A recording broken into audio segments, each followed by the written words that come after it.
Ok, vamos lá. Vamos conversar sobre o Morro dos Ventos Uivantes.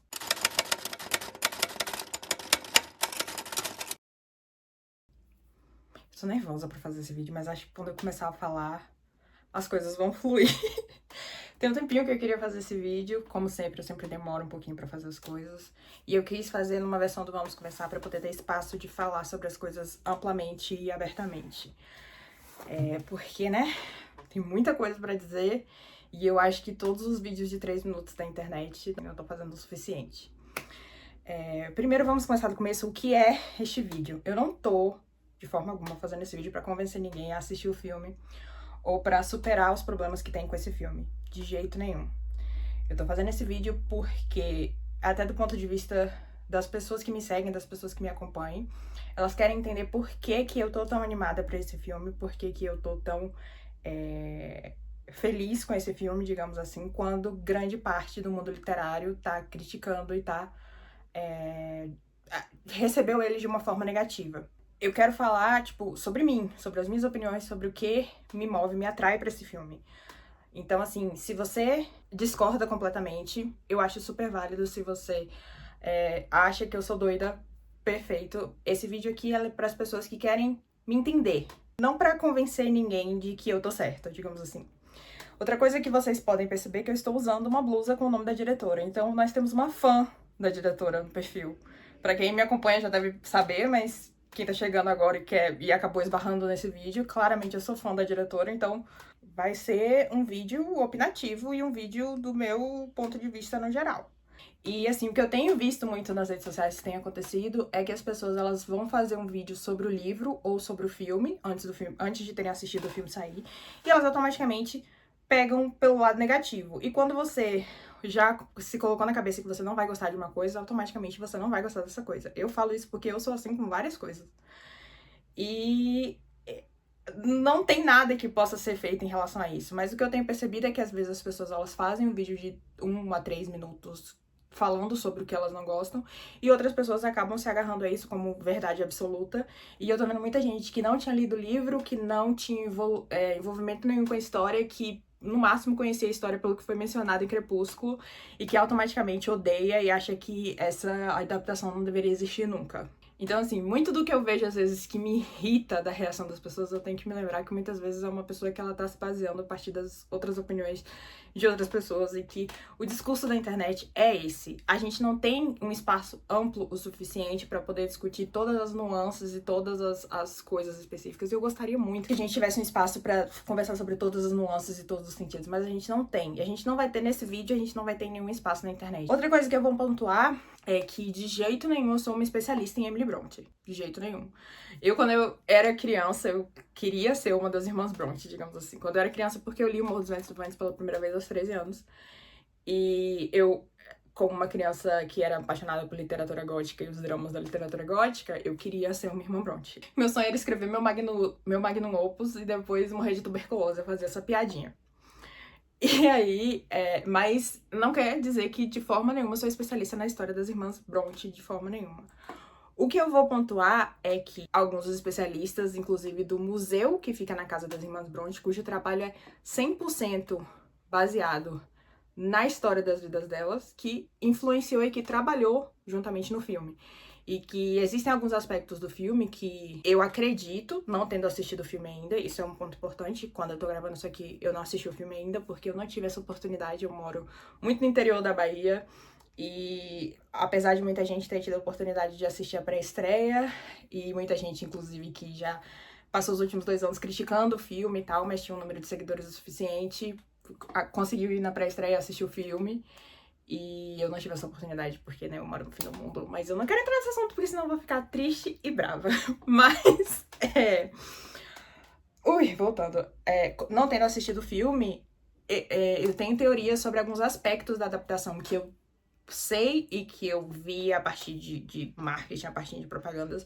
Tem alguns aspectos que eu acredito que foram influenciados pela presença do Brontë Passage, que é o museu na casa das irmãs Brontë, na produção desse filme. Eu acredito que tenha sido, mas depois que eu assisti o filme, eu faço uma análise melhor sobre isso. Uma das coisas que eu mais admiro na escrita da Emerald Fennell, que me influenciou, que me fez gostar dela, inclusive, é que ela é divisiva no que ela faz.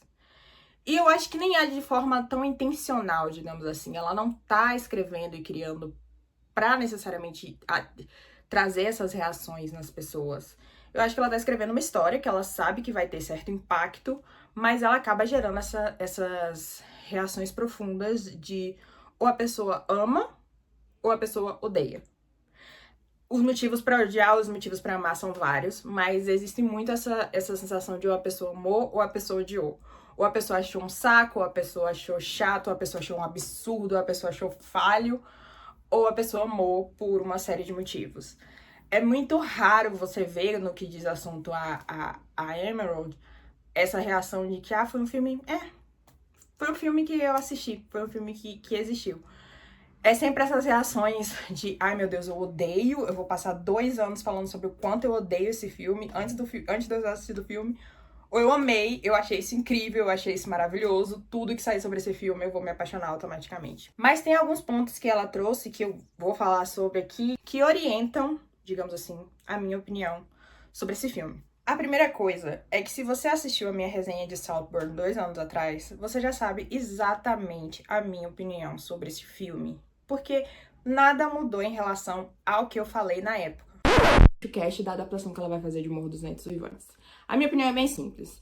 Apesar de eu amar esta mulher e esta mulher, não tem como eu concordar com isso aqui, porque eu amo esta mulher aqui há muito mais tempo do que as outras duas. Eu sinto que esse cast do Jacob e da Margot mostra uma má interpretação muito grande de alguns dos temas do livro que são muito importantes, tanto dentro do goticismo quanto dentro da própria mensagem que a Emily queria passar. Não dá simplesmente para concordar com essa questão da adaptação, eu também tenho outras questões que tem mais a ver com o momento criativo da Emerald, que eu acho que, mesmo que ela estivesse escrevendo algo original, mesmo que ela estivesse fazendo algo original, eu não ia querer que ela pegasse um filme com o Jacob e a Margot agora, nesse momento da carreira dela.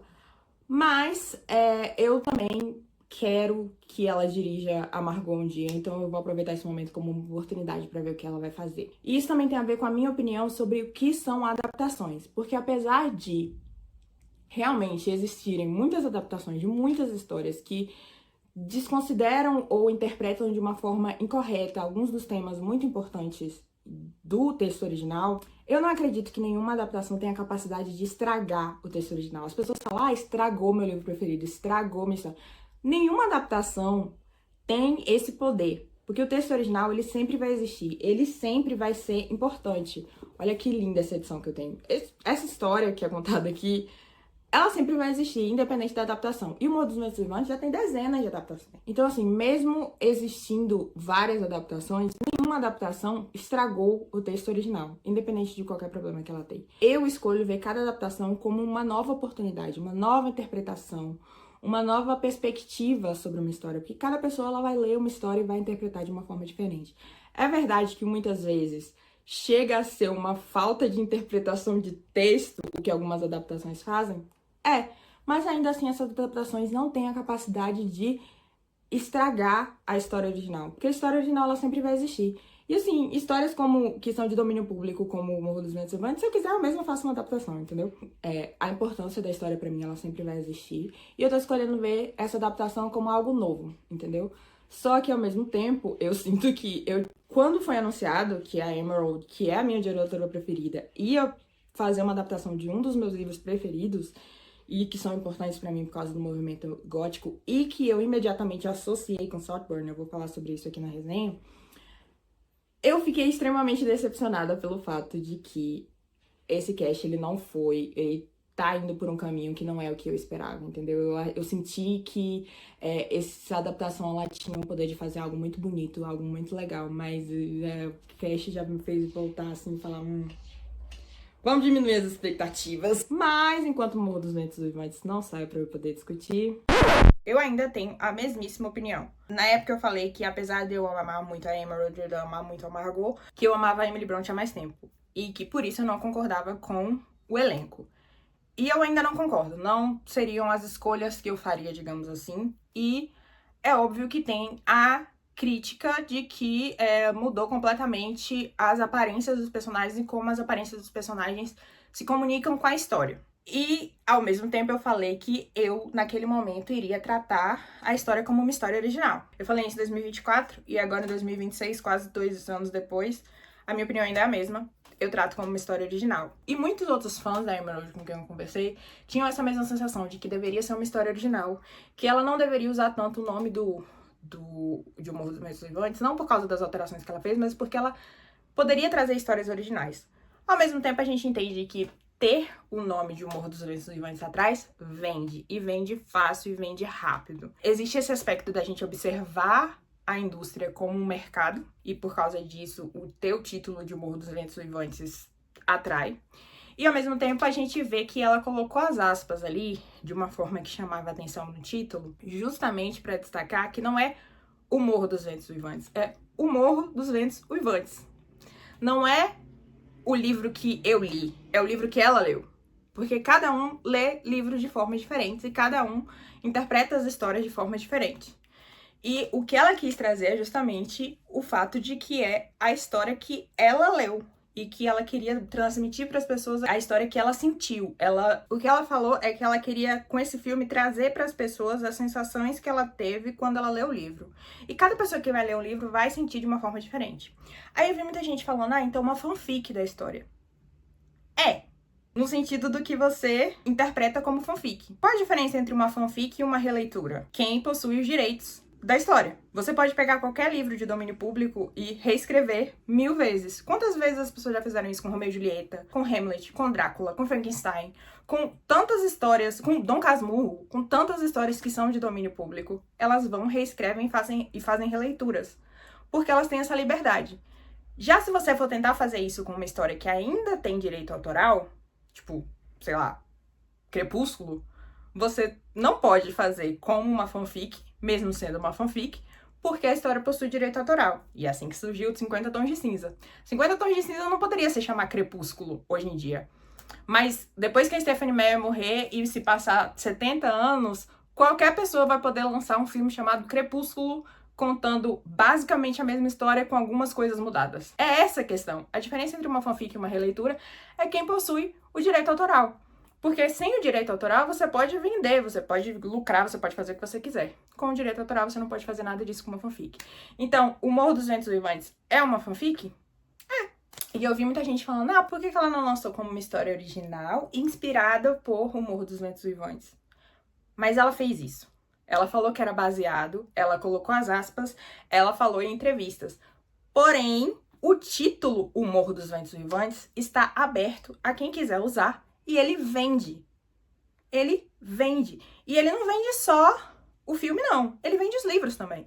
Esses dias eu fui no sebo aqui da minha cidade Piquititica, e tinha uma pilha de O Morro dos Ventos Uivantes. E eu tô lá com frequência. Não é normal isso. Tinha uma pilha que a editora mandou pra lá pra eles venderem de O Morro dos Ventos Uivantes. E em janeiro, no meu perfil do Instagram, eu nunca vi tanta gente lendo O Morro dos Ventos Uivantes. E através disso, vai ter muita gente que vai ler o livro, ver o filme, vai odiar o filme, ou vai ler o livro e ver o filme e vai amar o filme e odiar o livro, ou vai amar os dois. E isso não tem negativos aqui. Não tem um lado negativo da pessoa ler a história pela primeira vez e se apaixonar, ou odiar e gostar, entendeu? Tudo isso vai expandir o mundo de várias pessoas. Não tem um aspecto negativo nesse acontecimento especificamente. Aí a gente precisa falar sobre uma questão importantíssima, até pra mim como mulher não branca, mas falar sobre a questão da mudança da raça do Heathcliff. Porque um dos pontos principais na hora da crítica que as pessoas fazem é que, apesar de nunca ter tido um Heathcliff não branco no cinema, nós estamos em 2026 e já passou da hora do Heathcliff ser representado com a raça dele. Na história, através de várias pontuações, vários aspectos do livro, é pontuado que o Heathcliff tem origem romani ou cigana, e esse é um dos aspectos que afasta ele da Cat e torna impossível ele se casar com ela. Eu vi algumas pessoas falando que não faria sentido fazer uma adaptação de Morro dos Ventos Uivantes com o Heathcliff branco, porque esse é o único motivo pelos quais eles não se casam. E vamos com calma, esse não é o único motivo. É óbvio que é um motivo, porque a raça ela domina todas as conversas, mas não é um único motivo. E essa minha pontuação sobre a raça dominar todas as conversas é o que a gente volta pra Emerald. Porque o que acontece? Através das entrevistas que eu assisti dela, através das falas dela, ela comentou que o que fez ela finalmente escrever o roteiro desse filme, porque ela queria fazer esse filme já há um tempo, mas o que fez ela realmente fazer o roteiro desse filme foi quando ela tava gravando Saltburn, que é o outro filme dela que também tem o Jacob Elordi no papel. E teve um momento da câmera que ela olhou pra ele e ela viu ele como o Heathcliff que ela tinha imaginado. Na forma como ele estava, ela viu ele como ele tinha imaginado. E por causa disso, o Jacob Elordi foi a primeira pessoa a ser elencada no filme. Isso, pra mim, demonstra justamente uma ignorância dos aspectos com os quais a raça dominam as conversas.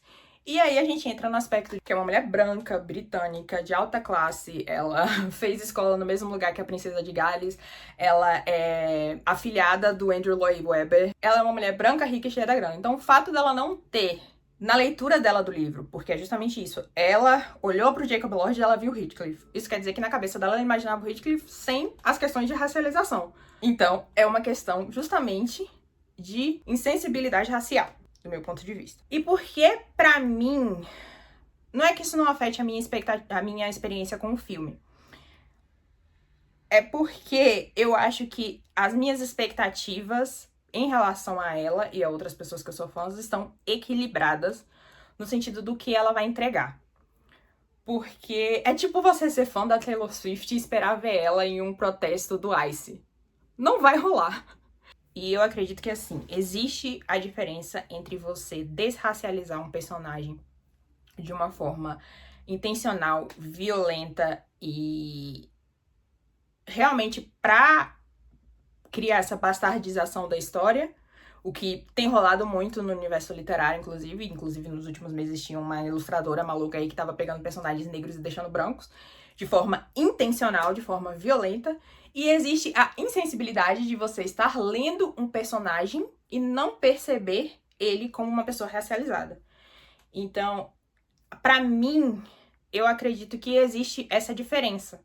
E a partir disso, apesar da decepção e apesar da frustração, neste sentido, eu vejo como algo que não automaticamente inviabiliza o filme pra mim.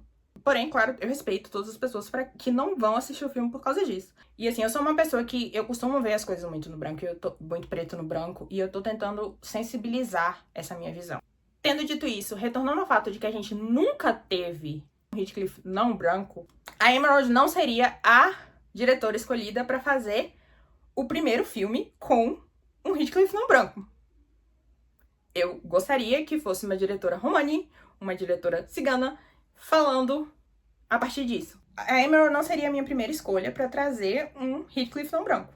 Eu preferia que uma diretora, uma pessoa romani, uma pessoa cigana, trouxesse essa adaptação e trouxesse essa análise a partir do ponto de vista dela. Eu vi muita gente querendo que o Heathcliff fosse de várias outras raças, de vários outros sentidos. E eu quero primeiro, se a gente tá falando de uma história que vai ser adaptada com esses aspectos raciais, primeiro a gente deveria começar com um diretor ou uma diretora romani contando desse ponto de vista com esses aspectos. Uma questão é que então tem rolado uns quotes aí de respostas da Emerald sobre o fato dela ter escolhido um Heathcliff branco, e alguns são tirados de contexto, mas faz parte. Mas, ao mesmo tempo, existem outros que o contexto não colabora. O que eu tenho percebido é que ela tem sido evasiva nesse sentido. Quando ela fala que o livro ele tem muitos aspectos e tantos fios para serem puxados que você pode fazer um filme sobre cada aspecto dele. Cada pedacinho da história. E diz muito o fato dela ter ignorado a questão racial entre esses fios que ela puxou. Eu também acho que ela ignorou vários outros aspectos pra focar nesse aspecto dela, que era trazer essa história de amor obsessivo. E eu ia amar se nos próximos 5 anos, cada ano diferente, a gente tivesse um filme sobre o Morro dos Ventos Vivantes, assim como cada ano a gente tá tendo um filme sobre Frankenstein. Acabou de sair Frankenstein, mês que vem tem A Noiva. Hello!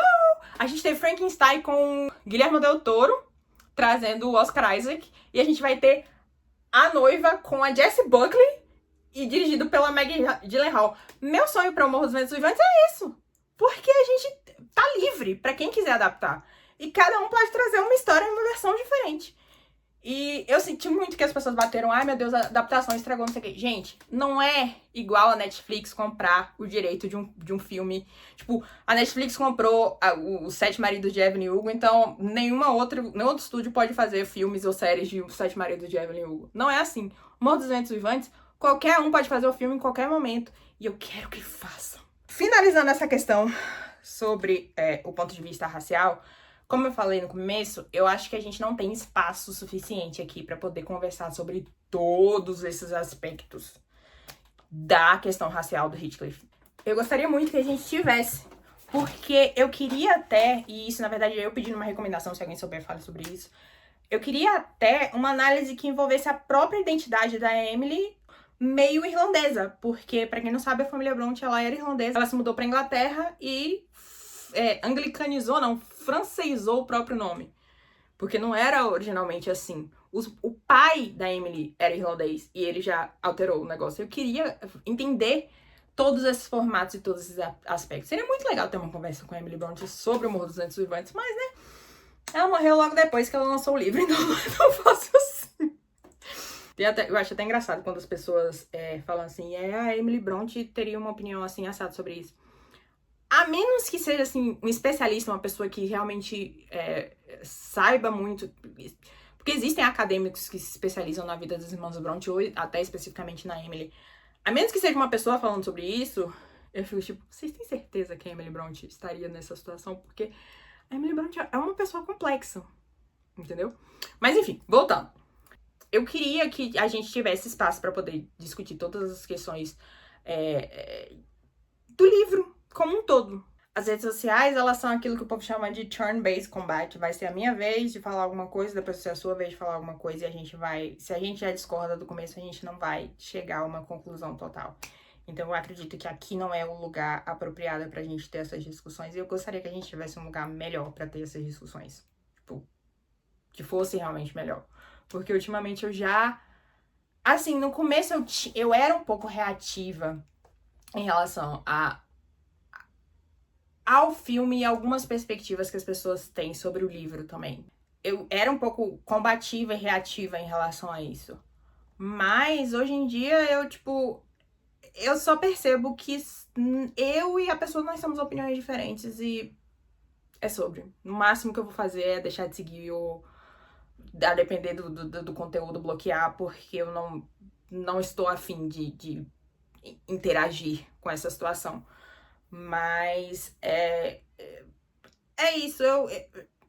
Eu acho que se o filme tá sendo divisivo, e isso eu digo pelos bons motivos, ele tá cumprindo a função que ele tem, de certo ponto de vista. Até porque o livro, originalmente, ele foi divisível. Agora a gente vai falar sobre alguns outros aspectos da história. Vamos lá. Uma coisa que as pessoas têm dito é que não é uma história de amor. Eu ficava ouvindo assim, me incomodava, mas me incomodava de uma forma diferente, ficava batendo na minha cabeça. Até que eu me dei conta de um negócio. Quando Carmila, pra quem não sabe, Carmila é meu livro preferido. Quando Carmila, a websérie, foi lançada 2 anos depois de eu ter lido o livro pela primeira vez, não, 1 ano e meio mais ou menos depois de eu ter lido o livro pela primeira vez, eu odiava justamente porque eu batia nessa tecla de que Carmila não é uma história de amor. E Carmila não é uma história de amor. E enquanto eu tava observando essas discussões que as pessoas que têm proximidade com o livro, que têm um relacionamento firme com o livro, as críticas que estavam sendo feitas, eu voltava o tempo inteiro pra Carmila. Porque Carmila tem mais de 200 adaptações, contando videogame, contando histórias, contando fanfic, blá, blá, blá, blá, blá, blá. Carmila tem mais de 200 adaptações. E eu já assisti diversos filmes, eu tenho uma coleção, eu acho, de 7 filmes digitais. E eu tenho opiniões diferentes sobre cada um deles, o que eu gosto e o que eu não gosto. E quando eu era adolescente, quando eu tinha 16, 17, 18 anos, eu batia o tempo inteiro nessa tecla. E eu odiava quando fazia uma adaptação romântica de Carmila, porque Carmila não é uma história de amor. Anos depois, eu li um livrinho chamado Carmila e Laura, que é uma fanfic, você chamaria, mas é uma releitura, na verdade, da história, como uma história de amor. Partiu de uma pessoa que viu que era uma história problemática e escreveu como um romance. Me apaixonei completamente por esse livro.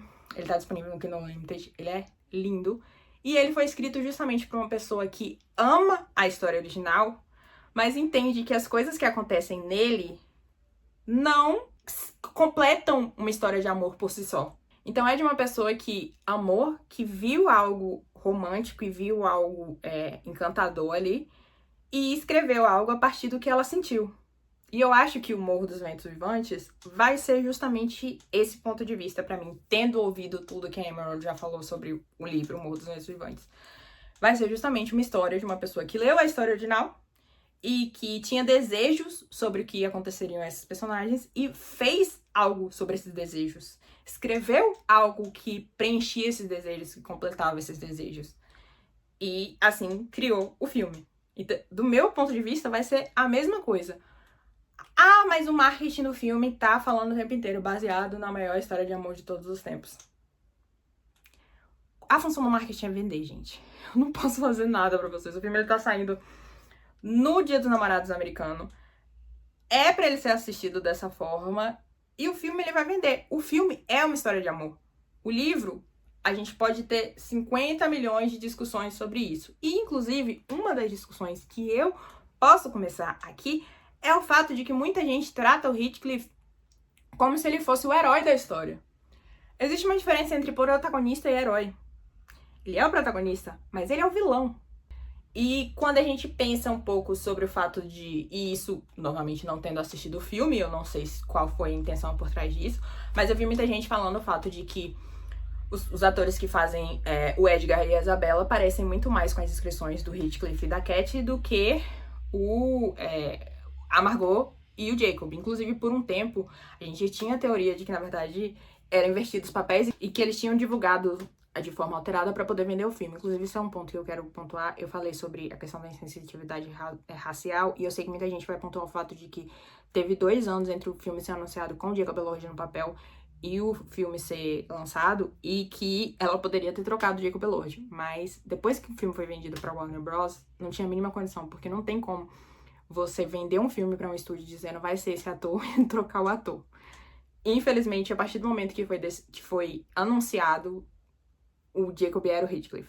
Porém, a gente teorizava de que os atores que estão fazendo o Edgar e a Isabella eram os atores que iam fazer, na verdade, o Heathcliff e a Cat. E eu achei interessante essa mudança porque ela justamente, do meu ponto de vista, coloca esses 2 atores, que são o Jacob e a Margot, no papel dos vilões. Porque a questão é, o amor, a relação entre a Cat e o Heathcliff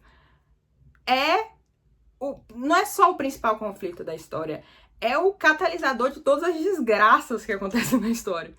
E eu vejo muitas pessoas que colocam o Heathcliff nessa posição de herói, porque querem se sentir atraídas enfim, dessa forma. Mas, na verdade, a gente tá falando de um cara obsessivo, de um cara, de certa forma, violento, de um cara que, óbvio, sofreu muito e foi muito traumatizado, e foi muito excluído, e foi muito magoado, mas que reagiu de uma forma negativa. Inclusive, o final da história, no livro, é justamente as pessoas que ele causou tanto trauma, que ele causou tanta violência, se recuperando sem a presença dele. Então, compartilhando um pouquinho disso para poder continuar vivendo, mas se recuperando realmente sem a presença dele. Porque ele é o vilão, ele é a parte negativa. Então, assim, a gente tem todos esses aspectos da história que tá sendo contada, mas pra mim, vou sempre bater na tecla de que o Heathcliff é o vilão. E por isso que me interessa a forma como essa dinâmica foi alterada ali dos personagens que são, assim, os modelos, digamos assim, né? A Margot e o Jacob estarem nessa posição de que a paixão deles que vai causar todas as desgraças do filme.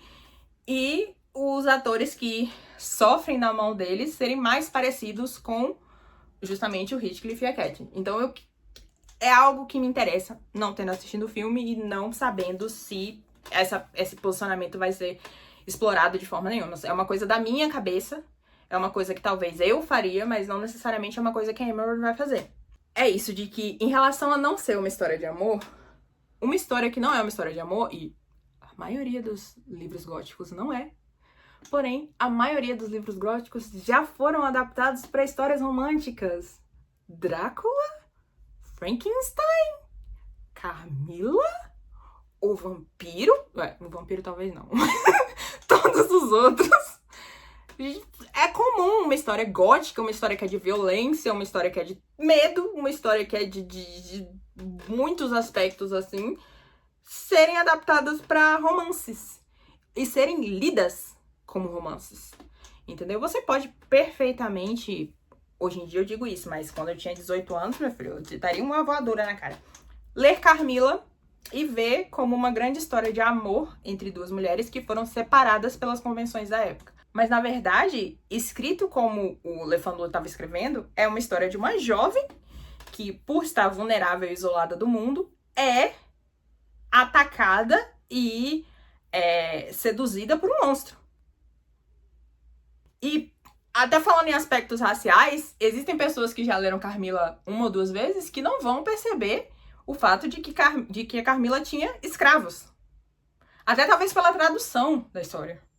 Mas claramente no começo do livro, quando ela aparece, tem escravos dentro da carruagem dela. E eu nunca assisti filme nenhum que adaptou essa parte específica. Aliás, minto. Carmila de 1889 inclui os aspectos raciais da escravidão, mas é porque é adaptado para se passar nos Estados Unidos durante a Guerra Civil. Então, assim, ele adapta esse ponto de vista. Inclusive, foi a primeira adaptação de Carmila dirigida por uma mulher. Mas ela adapta desse ponto de vista porque ela levou o filme para os Estados Unidos. E é isso de que você puxa um lado e vai tirando várias coisas. E quando eu era adolescente, me irritava muito quando tratavam Carmila como uma história de amor, por não ser uma história de amor. Mas depois, assim, tendo crescido, minha moleira tendo fechado, no caso, o córtex pré-frontal tendo terminado de se desenvolver, eu percebi que, na verdade, o que me incomoda eram as pessoas que leram o texto original, odiaram o texto original e tentaram reescrever da forma como elas queriam. Não as pessoas que leram o texto original, se apaixonaram pelo texto original e resolveram escrever algo que destacava os aspectos do texto original que mais a atraíam. E é o que eu sinto que a Emerald tá fazendo com o Morro dos Ventos Vivantes. Porque ela tá justamente colocando na história o que ela sentiu. E ela não tem medo de falar que o que ela sentiu não é o que as outras pessoas sentiram lendo o livro. E que ela tá tentando evocar esses sentimentos nas pessoas, evocar essas sensações, mas que não é o livro que você leu, é o livro que ela leu. Que não é o mesmo livro que você leu, que não é o mesmo livro que eu li. Pra finalizar, nesse sentido de falar justamente por que eu estou tão animada pra esse filme, no começo eu falei que eu e vários outros fãs queríamos que fossem histórias originais. Depois que ela começou a pontuar esse aspecto das aspas, eu comecei a pensar, nossa, eu gostaria de ter vários filmes e vários livros que fossem adaptados do ponto de vista da Emerald, justamente porque eu amo a Emerald, não só como diretora, mas como escritora. Um dos meus livros contemporâneos preferidos de terror gótico é dela. Eu, inclusive, tenho um vídeo sobre ele aqui. Eu li ele na época no Kindle Unlimited, mas depois eu baixei. E é um livro bem interessante. Eu não vou nem dizer, não sei nem por onde começar. Mas justamente ele dá até uma vibe da Cat e do Heathcliff quando crianças, no final. É um livro bem punk. Eu já li os outros dois livros dela também. São terrores infantis, que é um terror infantil, inclusive, que termina de uma forma... Até hoje tá na minha cabeça. Um dos aspectos que eu gosto dela é justamente isso, porque é raro, muito raro hoje em dia, depois de ter estudado muito sobre estrutura de escrita e literatura no geral, é muito raro um escritor conseguir me surpreender. E ela, de certa forma, sempre me surpreende. Não me surpreender porque eu acho que os plot twists dela são chocantes ou horripilantes, apesar de algumas pessoas pensarem isso e outras pensarem outra coisa, mas pelo fato de que ela entende o que ela tá escrevendo. E uma das sensações que eu tive quando eu assisti Bela Vingança, Promising Young Woman, foi justamente aquela sensação de que eu senti uma coisa quando eu tava assistindo e quando eu fui ler o roteiro depois, eu percebi que tava escrito no roteiro justamente o que eu tava sentindo. Ela tinha esse objetivo de fazer sentir algo muito específico. E esse sentimento, ele vem. E eu acho que hoje em dia, quando você percebe o sentimento que você vai sentir a milhas de distância, quando chega o momento você não sente. E no caso dela, quando chega o momento, eu sinto. Eu tinha lido, na verdade, uma matéria que falava, na época que o filme tava passando por sessões de teste ainda, né, os testes de tela que eles fazem lá com as cenas, eu vi algumas pessoas falando sobre as primeiras cenas, e foi naquele momento, pra mim, que eu falei, isso aqui é um filme da Emerald Fennell. Não é nenhuma outra coisa. É um filme da Emerald Fennell. Então eu não... O meu foco é esse. Eu não tô indo quinta-feira no cinema assistir uma adaptação do Morro dos Ventos Vivantes porque eu quero ver a história de Morro dos Ventos Vivantes nas telas. Eu tenho imaginação, eu posso simplesmente ler o livro. Eu estou indo assistir um filme da Emerald Fennell e vou assistir um filme da Emerald Fennell no cinema pela primeira vez. E eu tô tão feliz.